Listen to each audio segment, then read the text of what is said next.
नमस्कार, मैं हूं आकिल हुसैन और आप सभी का स्वागत है TV9 राजस्थान के स्पेशल शो 8 PM में, जहां हम बात करते हैं राजस्थान और राजस्थान से जुड़ी सियासत की। आज राजस्थान में बड़ी खबरों में जो रहा वो रहा सबसे पहले तो सुप्रीम कोर्ट की तरफ से दिया जाने वाला निर्देश बुलडोज़र को लेकर। राजस्थान के लिए ये अहम इसलिए भी माना जा रहा है क्योंकि अब अगर आप अभी से पिछले ही कुछ दिनों का हाल देखें, चाहे वो उदयपुर हो, चाहे उदयपुर के बाद अभी शोभा यात्रा शाहपुरा, जहाज़पुरा के शाहपुरा में जो पथराव हुआ शोभा यात्रा पर, उसके बाद रातों रात बुलडोज़र चला दिया गया है 60 से भी ज़्यादा दुकानों पर। अब इसीलिए इस फैसले को राजस्थान में भी अहम माना जा रहा है।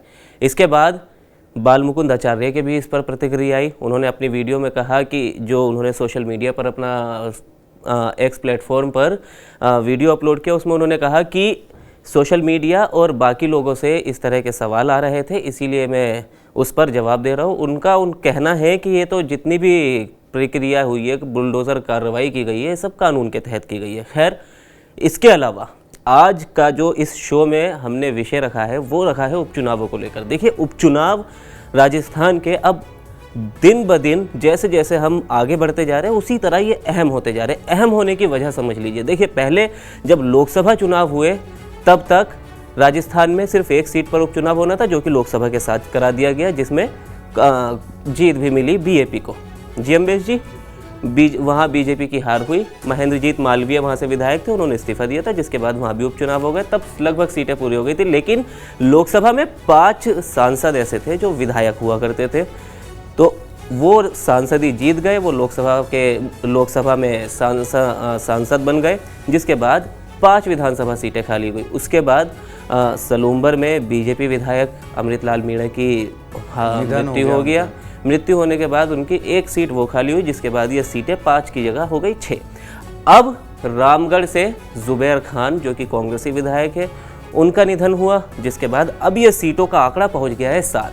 अब देखिए, अंदाज़ा आप इसको ऐसे लगा सकते हैं। देखिए, 200 विधानसभा सीटें हैं राजस्थान में, जिसमें से 7 पर उपचुनाव होने, ये कितना अहम है। वहीं यूपी है, यूपी में भी इसी तरह 10 सीटें थी जिन पर उपचुनाव होने, और यूपी की सियासत कितनी बड़ी हो गई है। खैर, अब हम बात करते हैं अपने राजस्थान की ही।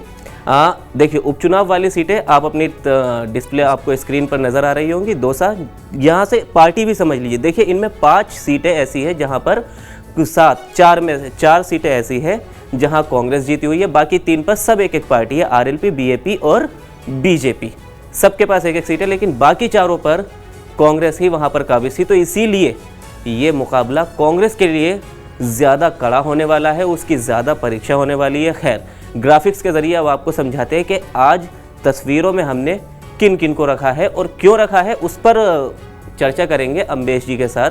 रोज़ हम पुष्कर जी के साथ करते हैं और मेरी जगह पर होते हैं अम्बेश श्रीवास्तव सर, लेकिन आज क्योंकि पुष्कर जी नहीं है तो उनकी जगह पर अम्बेश सर मौजूद है। तो अम्बेश सर, मैं चाहूँगा टेक्निकल टीम से कृपया आप ग्राफिक्स दिखाएं जिस पर हम चर्चा कर सकें। इस तस्वीर में ये जितनी भी तस्वीरें नज़र आ रही है, जिन जिन नेताओं की नज़र आ रही है, इनकी क्या भूमिका है, आप एक बार उसको समझाएं, फिर अपने सवालों पर हम आगे बढ़ते हैं। बिल्कुल बिल्कुल। तो देखिए, आपने की जो तस्वीर में देखिए, मदन राठौर जी हैं, सचिन पायलट हैं, राजकुमार रौत, सीएम भजनलाल, गोविंद सिंह डोटासरा और हनुमान बेनीवाल जी।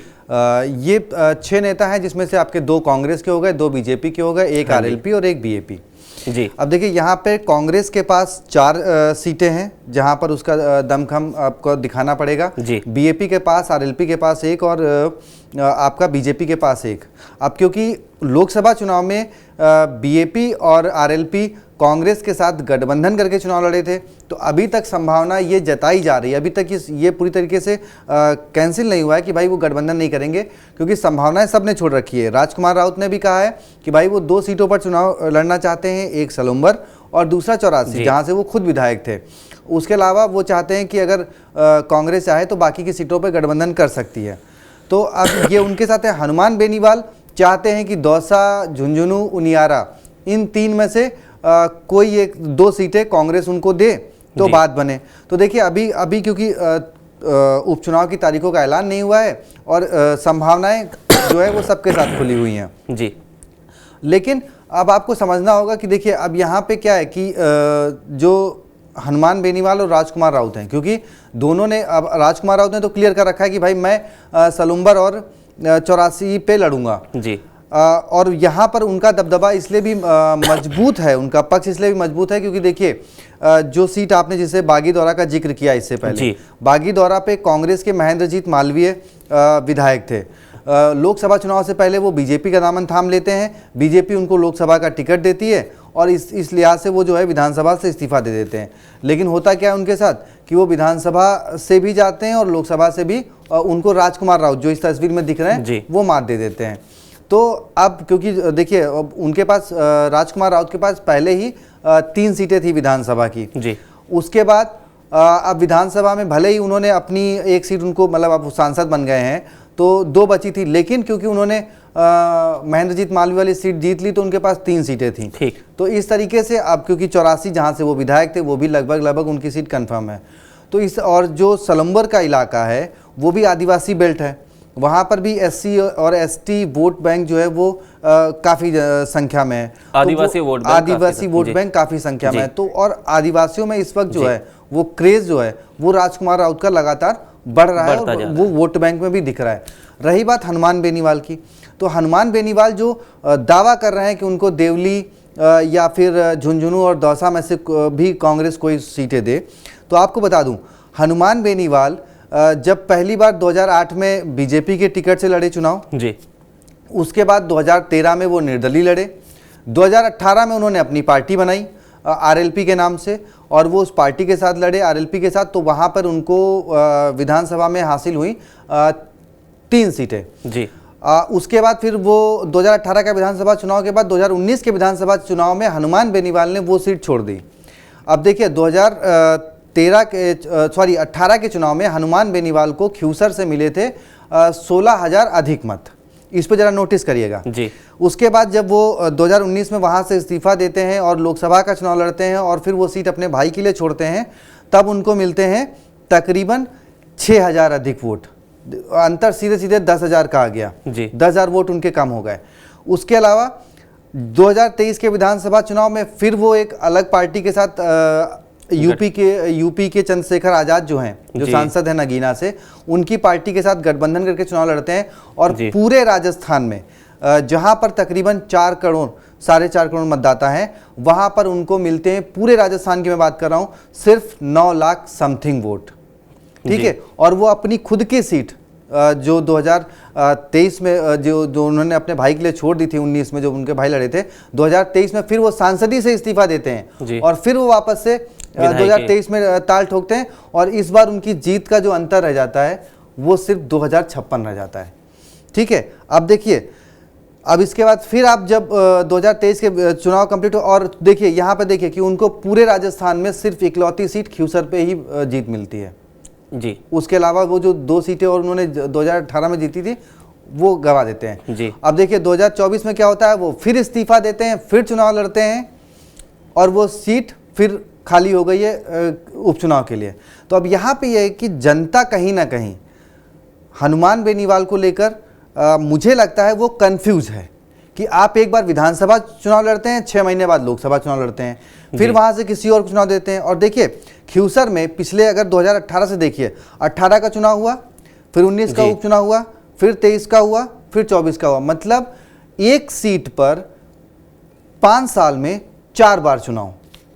तो वो थोड़ा सा एक इम्पैक्ट हनुमान बेनीवाल के निगेटिव मुझे लगता है कि वो ख्यूसर की सीट पे ही जा रहा है। तो वो जो बाकी सीटों का दावा कर रहे हैं, अब वो कांग्रेस उनको कैसे डील करती है वो देखने वाली अलग बात होगी जी। ये तो रही हमारी हमने आज के ग्राफिक्स में किस किस की तस्वीर रखी और ये जो तस्वीरें आपको अभी दिखाई है, अब जिसके बारे में अभी अम्बेश जी ने सारा एक्सप्लेनेशन अभी ये दिया, सब कुछ बड़ा विस्तार से बताया। ये तस्वीरें आपको अभी जब तक उपचुनाव नहीं आ जाते तब तक ये तस्वीरें आपको देखने के लिए मिलेंगी। खैर, अब हम आज के सवालों पर आ जाते हैं कि क्या सवाल सोशल मीडिया पर और सियासी गलियारों में चल रहे हैं। तो सबसे पहला सवाल जो है वो 7 सीटों के उपचुनाव में किसका पलड़ा भारी है, इस पर एक छोटा सा आप अपनी टिप्पणी दीजिए कि अभी आपको क्या लगता है कि ये मौजूदा हालातों को देखते हुए किस पार्टी का, बीजेपी, कांग्रेस या फिर जो बाकी की 2 पार्टियों की हम बात कर रहे हैं, किसका पलड़ा भारी है? अब देखिए, इससे पहले आप की टीम एक ग्राफिक्स चला रही थी जी, मैं वही ग्राफिक्स वापस चाहूंगा। हिस्ट्री दिखाइएगा कांग्रेस बीजेपी कि 2013 में आपको याद होगा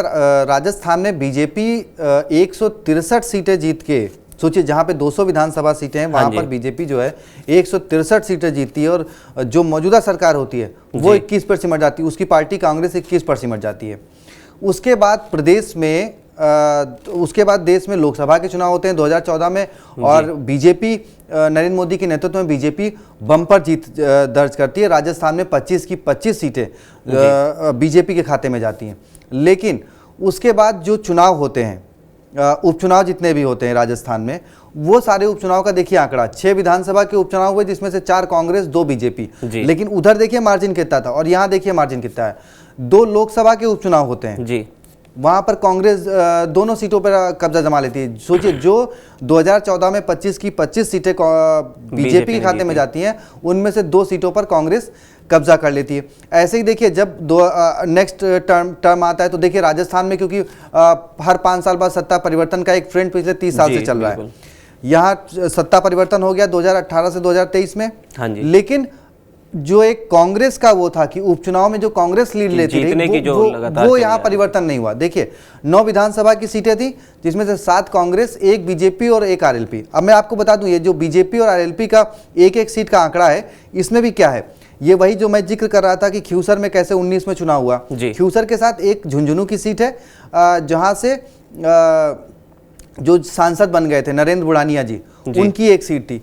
तो इन दोनों ही सीटों पर बीजेपी ने गठबंधन किया था आरएलपी के साथ विधानसभा में, कि भाई एक सीट पर हनुमान बेनीवाल ने बीजेपी में नहीं उतारा था और बीजेपी ने खियूसर सीट पर कोई उम्मीदवार नहीं उतारा था। तो इस तरीके से गठबंधन के साथ ये 2 सीटें भी बीजेपी के खाते में, गठबंधन के सहारे भी ये 2 सीटें बीजेपी के खाते में गई, बीजेपी और आरएलपी। तो ये जो पल्ला, जो इतिहास अगर देखें पिछले 10 साल का, उसमें कांग्रेस का भारी लगता है। और आपको बता दूं, मौजूदा वक्त में जो सीटें हैं, जो 4 सीटें आप देखिए, देवली, नियारा, दौसा, आपका झुंझुनू और रामगढ़। रामगढ़ में भले ही सांसद बीजेपी के बन गए हों, लेकिन वहां पे ललित मीणा ने उनको बहुत अच्छी टक्कर दी। जुबैर खान, जिनका निधन हुआ है रामगढ़ में, उनकी एक अच्छी पकड़ है।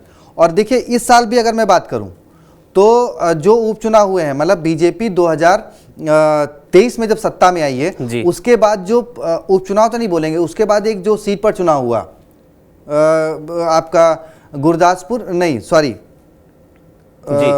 विधानसभा की आप बात, विधानसभा की, जिसमें आपके सुरेंद्र पाल टीटी जो कि मंत्री थे, वो मैदान में उतरे थे, वो बीजेपी को हार का सामना करना पड़ा। बीजेपी की इस साल भी हार की शुरुआत, अगर इस सरकार में देखें तो हार की शुरुआत 15 दिन में ही हो गई थी, कि विधानसभा चुनाव के 15 दिन बाद जब सीट पर चुनाव हुआ तो वहां पे बीजेपी को हार का सामना करना पड़ा।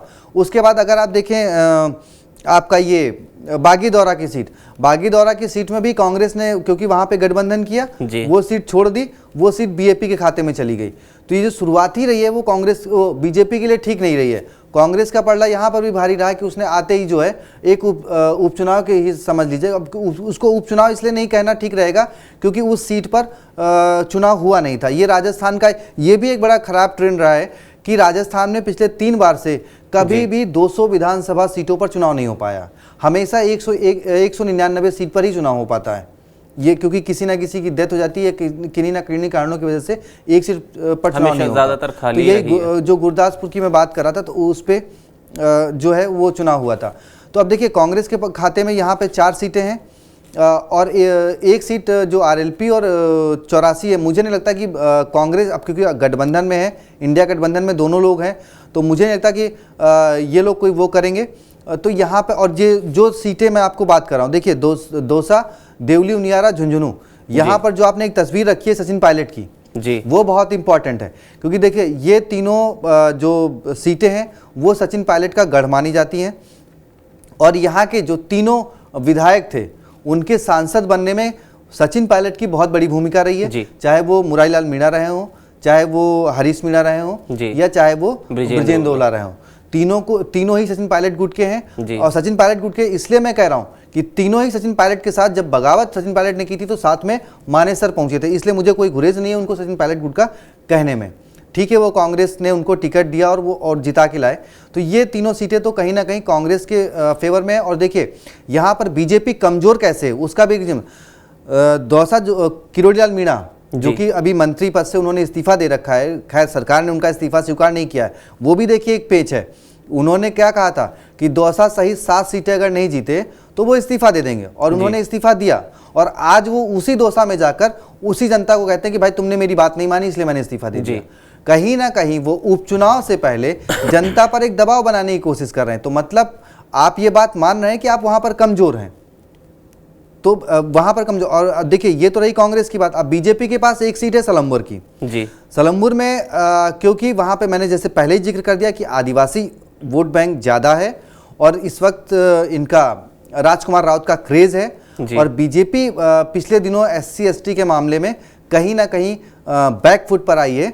आरक्षण वाले मामले में जो सुप्रीम कोर्ट ने आदेश दिया था उस मामले में बैकफुट पर वो आई कि भाई वो नहीं करेंगे, तो वो कहीं ना कहीं एक नाराजगी जो है वो सलम्बुर में है। अब वो बात अलग है कि वो उनके परिवार से किसी को देते हैं तो एक सहानुभूति वाला वोट जो है आ जाए तो बात अलग है, लेकिन मुझे नहीं लगता कि वो राजकुमार राउत यहाँ पर कांग्रेस को बीजेपी को बीट करते हुए दिखाई देते हैं। जी अम्बेश जी, आपने मुझे लगता है एक ही सवाल में कई सवालों के जवाब दे दिए और लगभग पूरी ही सियासत जो है उपचुनावों की समझा दी है, लेकिन बाकी के सवाल पे भी एक नज़र डालते हैं। दूसरे सवाल की अगर बात करें, कृपया एक बार दूसरा सवाल दिखाएं। आपकी स्क्रीन पर देखिए दूसरा वो सवाल है कांग्रेस को लेकर। क्या कांग्रेस इस बार उपचुनाव में दोहरा पाएगी इतिहास? हालांकि अभी सारा इतिहास समझ लिया है, कैसे बीजेपी कांग्रेस का क्या ट्रैक रिकॉर्ड रहा है, बीजेपी का क्या रहा है। अब इसको देखते हुए तीसरा सवाल हमारा बीजेपी को लेकर है, क्या बीजेपी इस मिथक को तोड़ पाएगी? इन दोनों ही सवालों के आप एक साथ बहुत अब देखिए कम टिप्पणी में मैं कांग्रेस से शुरुआत करता हूं, क्योंकि कांग्रेस जब जो रिकॉर्ड बनाए वो एक दौर था कि सचिन पायलट उस वक्त अध्यक्ष बने थे जी। कि जब आपने 163 सीटें जीती बीजेपी ने लोकसभा की 25 सीटें जीती, उसके बाद सचिन पायलट प्रदेश अध्यक्ष बनाए गए, तो एक जनता में ना यूथ जो है वो कांग्रेस के साथ कनेक्ट हुआ, और उसका इम्पैक्ट रहा कि जो उपचुनाव हुए वो कांग्रेस जो है उनमें फतह हासिल करने में कामयाब रही। ऐसे ही 2019 में भी था। खैर सचिन पायलट 2020 में कांग्रेस के अध्यक्ष पद से हटा दिए गए थे, उसके बाद गोविंद सिंह डोटासरा बन गए थे जी। लेकिन 20 तक भी जो उपचुनाव हुए वो कांग्रेस के पक्ष में ही रहे। उसके बाद गोविंद सिंह डोटासरा बन गए और कुछ सीटें उनके भी खाते में। लेकिन गोविंद सिंह डोटासरा का यहाँ पे ट्रैक रिकॉर्ड अच्छा है 2023 में जी। अन्य प्रदेश अध्यक्षों के मुकाबले कि भाई कांग्रेस विपक्ष में जरूर गई, लेकिन उसको एक 70 सीटें मिल गई। अब देखिए, अब गोविंद सिंह डोटासरा सचिन पायलट के गढ़ में जाएंगे, और अगर वो सचिन पायलट को साथ लेकर चलते हैं तो ये इतिहास कांग्रेस दोहराने में कोई गुरेज नहीं है, क्योंकि देखिए 4 सीटें उनके खाते में हैं, और ये 4 सीटें तो लगभग कंफर्म ही है कि वो कांग्रेस के खाते में जाएंगी। अब कांग्रेस के साथ ये है कि वो इनमें प्लस क्या कर पाती है। अब प्लस करने के लिए 3 सीटें और हैं, एक बीजेपी की है, 2 बीएपी एक बीएपी की, एक आरएलपी की, एक बीजेपी की जी। अब देखिए उनके साथ क्योंकि 2 लोगों के साथ गठबंधन है, अब वहां पे वो क्या करते हैं, गठबंधन तोड़ के चुनाव लड़ते हैं। आप कह रहे हैं जैसे 4 सीटों पे लगभग कांग्रेस का कंफर्म माना जा रहा है, काफी आगे मतलब एज है कांग्रेस को, लेकिन 3 सीटों को तो अम्बेश जी समझ में आ रहा है, देवली उनियारा, दौसा का और झुंझुनू तीसरी सीट दौसा झुंझुनू और देवली उनियारा जी, इन तीनों पर। लेकिन जो रामगढ़ है जहां से जुबैर खान जी का निधन हुआ, उस सीट पर क्या समीकरण है कांग्रेस के? रामगढ़ मैंने वही जैसे अलवर का जिक्र किया था कि अलवर में इस बार कांग्रेस ने जब लोकसभा चुनाव का अगर हम जिक्र करें जी, युवा विधायक ललित यादव को मैदान में उतारा। भूपेंद्र यादव जो कि कद्दावर नेता, एक्सपीरियंस नेता, कई चुनाव उन्होंने मैनेज किए अलग अलग राज्यों में जाके, वो मैदान में थे। लेकिन इस बार जिस सीट पर बीजेपी का जीत का मार्जिन 3 लाख 4 लाख मतलब 2 लाख से ऊपर ही कहा जाए हमेशा रहा है पिछले 2 बार से, वो मार्जिन घटकर सिर्फ 48,000 रह गया था। और जो हम लोग जिनकी बात कर रहे हैं, जो निधन हुआ रामगढ़ सीट पर जी, जुबैर खान जी का, तो कांग्रेस के साथ इस बार भी बेनिफिट इस बात का है कि उन्होंने भाई आते ही सरकार, बीजेपी की सरकार जरूर आई, लेकिन जो पहला चुनाव हुआ वो जीत लिया जी। और उनके मौजूदा मंत्री सरकार ने बिना उनको चुनाव लड़े मंत्री बना दिया और मौजूदा मंत्री चुनाव हार गए। तो वो कहीं ना कहीं एज कांग्रेस के पास है जो अलवर में देखने को मिलेगा। लेकिन अम्बेश जी, जिस तरह कांग्रेस के पास एज है उसी तरह कांग्रेस के पास, देखिए आपने 4 सीटों के अलावा कहा कि अब कांग्रेस के पास ये चुनौती भी है कि वो इनको और ज्यादा कैसे बढ़ाए, 5वीं 6वीं या 7वीं सीट कैसे अपने खाते में लाए। लेकिन उसके सामने, कांग्रेस के सामने चुनौती ये भी है राजकुमार रौत और हनुमान बेनीवाल। आपको याद होगा अभी 2 से 3 दिन पहले हनुमान बेनीवाल ने अपनी सभा में कहा कि तेजा जी उस पर डांस करने से कुछ नहीं होगा। उन्होंने नाम लेकर कहा इनडायरेक्टली, मैं फिर वही बात पर निशाना साधा। मैं फिर वही बात कर दूं, राजकुमार राउत ने ये कहा है कि वो सिर्फ 2 सीटों पर चुनाव लड़ेंगे। उन्होंने नहीं कहा कि वो देवली उनियारा जाएंगे, दौसा जाएंगे या झुंझुनू जाएंगे या अलवर जाएंगे। उन्होंने कहा कि मैं सिर्फ 2 सीटों पर चुनाव लड़ूंगा, यानी सलुम्बर और 84 जी। कहीं ना कहीं कांग्रेस उनके लिए 2 सीटें छोड़ देगी, क्योंकि कांग्रेस को मुझे लगता है कि उन्हें पता है कि वो 2 सीटों पर छेड़खानी करना मतलब अपने पैर पे कुल्हाड़ी मारना होगा। रही बात हनुमान बेनीवाल की, तो हनुमान बेनीवाल का ट्रैक रिकॉर्ड मैंने आपको बता दिया जी। दौसा और अब मैं आता हूं देवली पे। हनुमान बेनीवाल ने 2023 के विधानसभा चुनाव में देवली में अपना कैंडिडेट खड़ा किया, उनकी जमानत जब्त हो गई। जीत का मार्जिन बीजेपी और कांग्रेस के बीच में 80,000 था। 5वें नंबर पर चली आरएलपी के उम्मीदवार थे।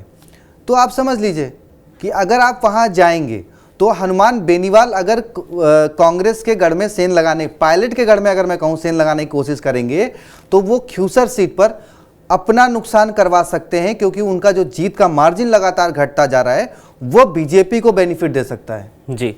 तो ये हनुमान बेनीवाल को सोचना होगा। जो लोग, खैर देखिए सोशल मीडिया में बहुत चर्चाएं चलती हैं, लेकिन मैं सिर्फ तथ्यों पे बात करता हूं। मैं ऐसा नहीं मैं हनुमान बेनीवाल का विरोधी हूं या मैं किसी का तारीफ कर रहा हूं सचिन पायलट की, लेकिन मैं सिर्फ तथ्यों पे बात कर रहा हूं, मैं सिर्फ आंकड़ों पे बात कर रहा हूं कि आप तीसरा मोर्चा 2018 में दावा ठोकते हैं, आपको 3 सीटें मिलती हैं, 2023 में आपको सिर्फ 1 सीट रह जाती है, इकलौती आपकी। लेकिन अम्बेश जी, सवाल यहाँ पर यह है कि भाई देखिए, जैसे दोस्ती करना तो आसान है लेकिन उसको निभाना बड़ा मुश्किल है। इसी तरह गठबंधन, अब गठबंधन की आप गठबंधन में, इंडिया गठबंधन में इंडिया ब्लॉक के साथ है राजकुमार रौत भी और हनुमान बेनीवाल भी। हनुमान बेनीवाल उसी गठबंधन के बड़े नेता गोविंद सिंह डोटासरा पर इनडायरेक्टली कहकर निशाना साध रहे।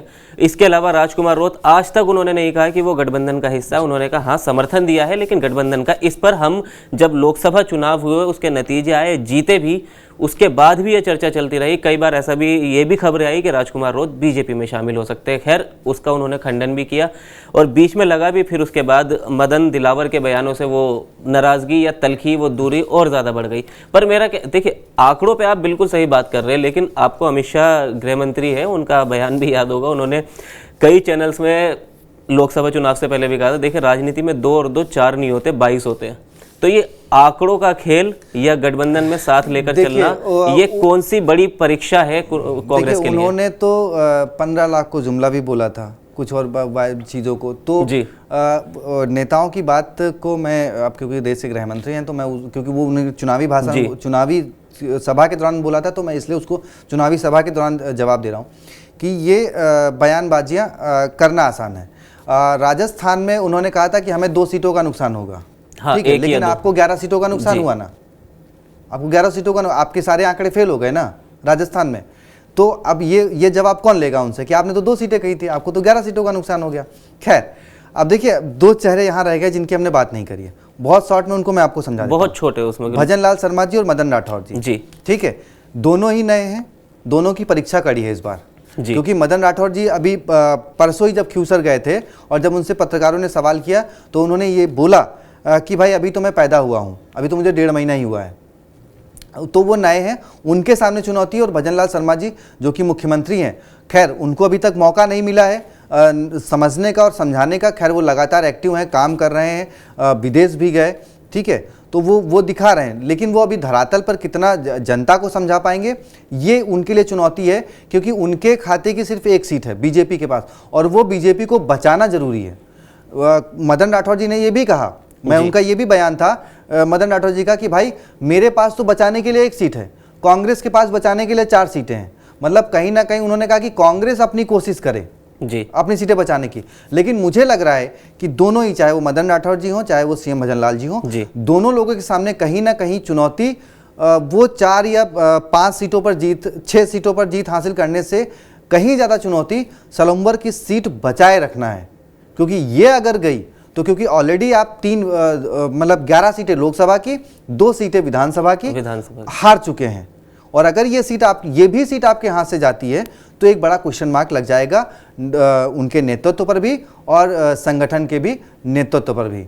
तो ये दोनों नेताओं के लिए बहुत बड़ा चुनौती सीएम भजनलाल और मदन राठौर के लिए। देखिए, 100 की बात एक यही है कि अब जो आने वाला उपचुनाव है, कहीं ना कहीं जब तक ये उपचुनाव नहीं जाते, उनके नतीजे घोषित नहीं होते, तब तक राजस्थान की सियासत में हर दूसरे दिन आपको उपचुनाव से जुड़ी कोई ना कोई खबर ज़रूर देखने को मिलेगी। यही चेहरे हैं जो हमने आज आपको दिखाए हैं कि वही आपको बार बार घूम फिर कर देखने को मिलेंगे, क्योंकि उपचुनाव न सिर्फ कांग्रेस के लिए बल्कि बीजेपी के लिए, दोनों के लिए अग्नि परीक्षा है। कांग्रेस के पास अग्नि परीक्षा ये है कि पहले वो अपनी 4 सीटों को बचाए, उसके साथ साथ और सीटें बढ़ाए। वहीं बीजेपी के लिए, जैसे कि अभी बात की अम्बेश जी ने भी कहा कि दोनों ही चेहरे नए हैं। हालांकि भजनलाल को सरकार में अभी कई महीने हो चुके और इसके बाद वो 2-3 हार देख भी चुके हैं, चाहे वो लोकसभा चुनाव में 11 सीटें हारना हो, चाहे उससे पहले उपचुनावों की बात की जाए, और लोकसभा चुनाव के साथ भी जो विधानसभा सीट हारे बागी दोरा वाली वो भी। तो अब भजनलाल शर्मा के सामने कड़ी चुनौती है। मदन राठौड़ नए अध्यक्ष बने हैं तो उनके सामने चुनौती है। ऐसा ना हो कि जैसे सीएम भजनलाल बने और बनते ही उनके कार्यकाल शुरू होने के फौरन बाद ही एक वो सीट हार गए, तो ऐसा मदन राठौड़ नहीं चाहेंगे। लेकिन बीजेपी के लिए चुनौती इसलिए क्योंकि इन दिनों ज़मीनी स्तर पर अगर देखें, ग्राउंड जीरो पर कार्यकर्ता कहीं ना कहीं बीजेपी के भी नाराज नजर आ रहे हैं। जो चीज़ें कभी आप कांग्रेस में देखा करते थे वो इन दिनों बीजेपी में देखने के लिए मिल रही है। तो फिलहाल उपचुनाव और राजस्थान से जुड़ी सियासत की बातों में आज के शो में इतना ही। बाकी कल आपसे फिर होगी मुलाकात एक नए मुद्दे को लेकर। फिलहाल हमें दीजिए इजाज़त। शुक्रिया।